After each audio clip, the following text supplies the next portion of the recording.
Hi YouTube. So I just watched a video by Ethony. I don't know if you guys know who she is. She doesn't have a whole lot of subscribers, so that's saying something coming from me who has like nil.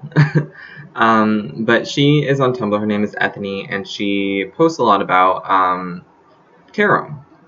She actually has a Tumblr where she posts a lot about tarot as well, but I think she's a little bit more prolific on YouTube.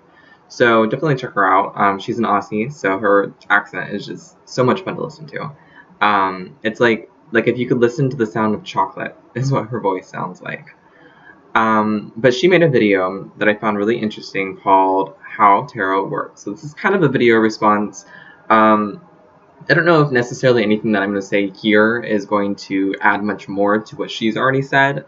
She made some very, very good points, so I would definitely suggest checking out her video, before or after watching mine, or in lieu of mine if you want to, because she's a very knowledgeable person. She obviously knows what she's talking about. But I did have some ideas that kind of, if they don't add to what she said, kind of expound upon them, maybe, about how tarot works, because I have my own concepts of this. First of all, I think that tarot is actually pretty scientific. And a lot of people are like, what? Scientific? Get your science out of my tarot and your tarot out of my science. But if you think about it, it really is. I think it's a very Jungian, archetypal kind of form of divination. And in some ways I use the term divination loosely, and I'll talk more about that a little bit later on in the video. But by Jungian, by archetypal, I mean that within the tarot deck, you have all these different types of archetypes. And each archetype, such as the Empress or the King of Cups or the Knight of Wands, tie in or tap into what is called the collective unconscious. The collective unconscious is this theory that between all of us is this idea of a consciousness, of a consciousness that is able to relate to certain images or certain ideas in the same way, almost as if we came from the same place, which, a lot of people believe that we came from the same source, and that this is why we associate certain things in a similar way as other people. So that aspect of the tarot is always within work, which is why I think that so many people find it so comforting or so knowledgeable, rife with information about their lives, because each archetype is almost, what I like to call it is like a general specific. And it seems a little bit like a conflicting, like two conflicting terms, general specific, but I think that's exactly what it is. If you look at like the Empress card, for example, it is a general specific in that specifically it is about a woman who has these qualities, which are, feminine passivity, fertility, care, love, things like that. But each of those qualities are very broad concepts that can really be associated to anyone or anything within a person's life. So each quality is a specific, but it's also a generalization because it can be associated with anything, if that makes sense. And just to explain that a little bit more, say you're doing a reading with the tarot deck and the Empress comes up. Depending on what place it's in, depending on if it's reversed or not, depending on all sorts of different things, the current situation, that Empress card, while still being within the realm of those qualities of effeminateness and care and love and feelings, those qualities can change to fit into different situations. That card of the Empress could represent a person in the querent's life, or it could represent the querent themselves, or it could represent qualities that the querent needs to uphold so that way they can get past a certain situation in their life. It can mean a certain or any number of things. It all depends on the reader, on the querent, on the spread that the reader used. So as you can see, those very specific qualities are generalized enough that they can fit into these different situations. I feel like I've said the same thing 3 different times, but it's kind of a big concept, I think, that I don't know if we even have the words to describe something that is generally specific or specifically general. So that's what I like to call it, the specific general, or the general specific. And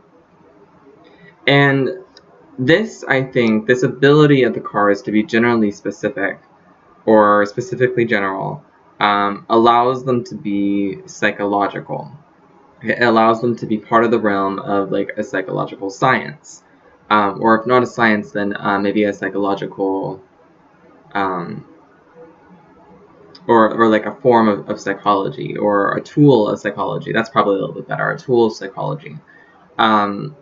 If you look at tarot from a specifically scientific perspective, and you see it as being tied into something psychological or as being part of psychology, I personally do, and I see it as being kind of a form of therapy.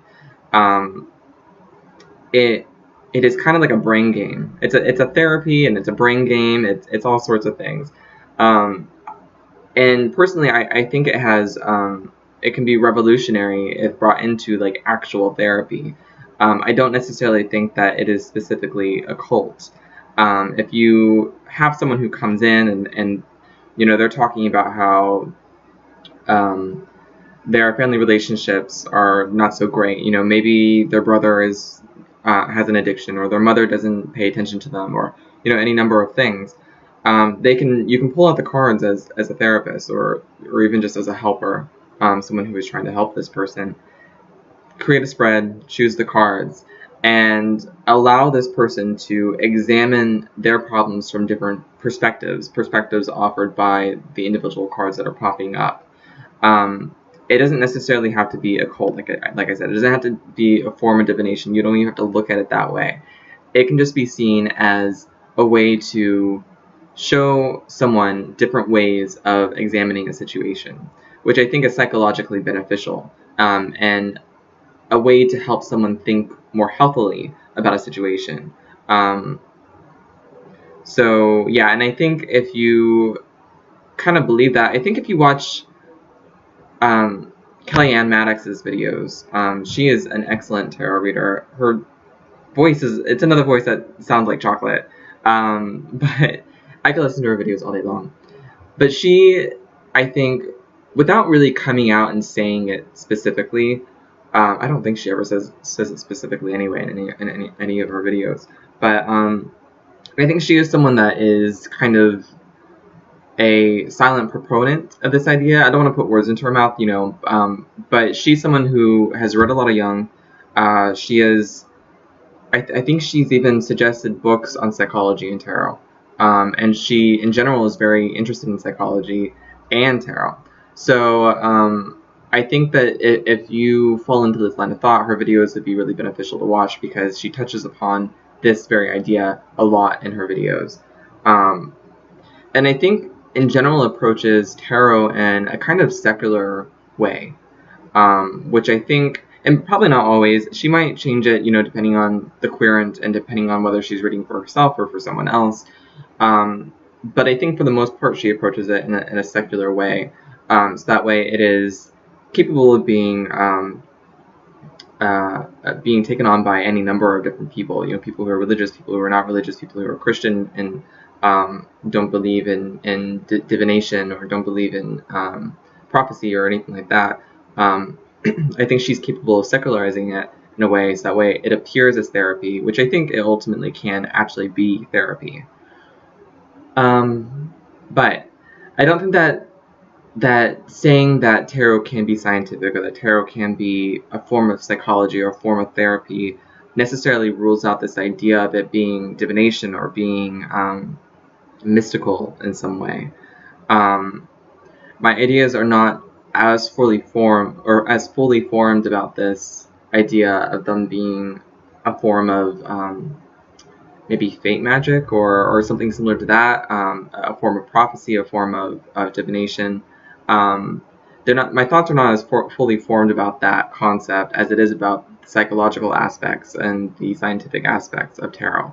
That I think I have a little bit more of a hand on, simply because I can grasp more easily how that might work. When you look at it, start to look at tarot in a spiritual kind of way, in a way that ties into this idea of divination and of telling the future, or of reading thoughts, or any number of things that people claim to use the tarot for. You can't necessarily gauge that in a scientific way, and so it loses its tangibility in a sense. But the fact that it is an intangible kind of thought process doesn't necessarily mean that that's not true. You know, the way that I associate tarot is usually by associating it with the divine. And often when I do tarot readings for myself or for other people, I will take a second before I actually do the reading to ask Freya or ask the divine feminine. I say that word too often to ever mess it up, but to just sort of come into my life for a second and influence, my thoughts, or influence the cards, help me choose the right cards, and help me, sorry, I have something on my lip, and help me translate them in a way that makes sense for either myself or for whoever I'm reading for. And so in that way, I think that it can be seen as a form of divination in all sense of the word, depending on whether or not you believe that a divinity is really channeling itself through me and presenting itself in the spread. And other people see themselves as being capable of that power, of willing the future through their fingertips, if you will, or willing the correct answer through their fingertips based on whatever power that they have within themselves that may or may not be associated to a divinity. And take that in whatever way you want to. I think both of those are very valid beliefs. But I think in general it is very difficult to tell the future, or say if someone is pregnant, for example, in a tarot spread. I don't think that the tarot necessarily deals with specifics. Like I said, it is generally specific or specifically general. And so what you get, for example, I was thinking about this before I made this video, this specific situation of a woman who wants to be pregnant or is worried that she might be pregnant and doesn't want to be pregnant, coming in and asking the tarot reader to tell her if she is. So let's say the tarot reader pulls out a spread, and one of the cards is the Ten of Cups. The Ten of Cups actually represents a happy family, presumably financially set, in love with each other. It's just a very jovial scene. There's a rainbow and all this stuff. And that card can mean a number of different things. It can mean that she very well may be pregnant, or it can mean that she isn't pregnant, but her relationship with her husband is getting to that stage to where they can start thinking about bringing in, kids into the family. Or it could be any number of things. It could be about her relationship with her parents or her relationship with her siblings. It's about family, but that idea of family is so general that it can be applied to any aspect of the family. So it's really up to the reader to decide how it should be interpreted. And then to say that someone is pregnant specifically, to specify that that is exactly what's going on, I think is something that would have to be connected to the reader's intuition, and the intuition connected to something divine or something otherworldly. That is definitely outside of the realm of scientifics, and it's up to the querent and up to the reader and up to the audience and all of you guys to decide whether or not that is something that is real. It can't be proven no matter what. And so if you think that that is something that is going to be beneficial in your life as a querent, or something that is going to make your readings more powerful as a reader, then that's your decision.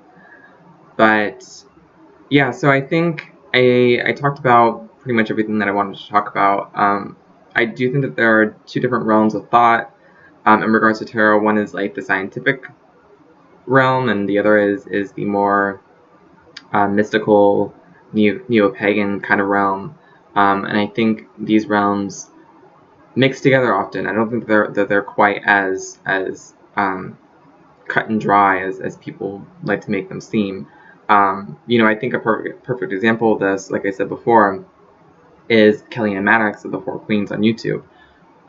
She's someone who is a pagan, who is a witch, but she's able to look at the cards in a very scientific way as well. I think she is a perfect example of how science and spirituality can commingle within the same individual. She's kind of like the love child of the two, if you will. So yeah, I mean that's pretty much it. Thank you guys so much for listening to me. Leave a comment below if you guys have any questions, or if you want to continue the conversation. I think tarot is just so deep. It can really take you anywhere. So please talk to me if you guys have anything to say, and I will see you guys later. Bye.